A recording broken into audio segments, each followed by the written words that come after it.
Znate, takozvano Kosovo je kao i Crna Gora antidržava. Šta to znači antidržava?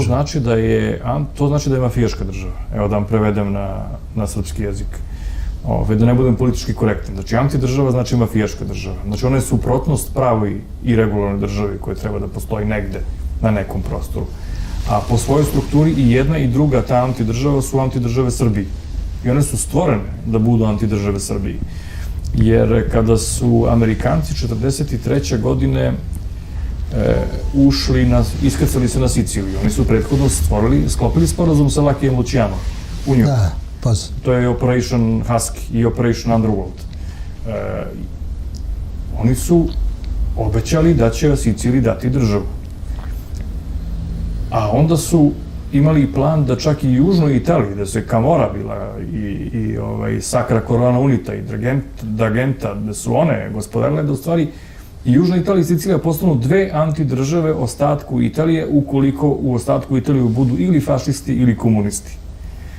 Pa pošto se ni jedno ni drugo nije dogodilo, onda su oni ipak objedinili čitavu Italiju, ali su mafiji na kraju kompenzovali to što nisu dobili antidržavu na Siciliji, kompenzovali su Kubom.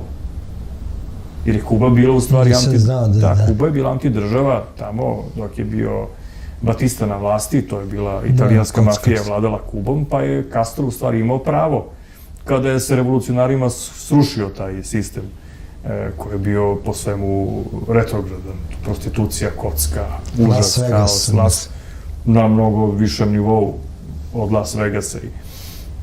Tako da je to danas u stvari Kosovo i Metohija koje je okupirano, ali i u Crnoj Gori ima dosta takvih elemenata. U stvari možemo da kažemo da je, za razliku od Sicilije, posebno Crna Gora, to je mafija u Crnoj Gori dobila svoju državu, u stvari, da su oni usavršili čak sistem koji Koza Nostra nije uspela.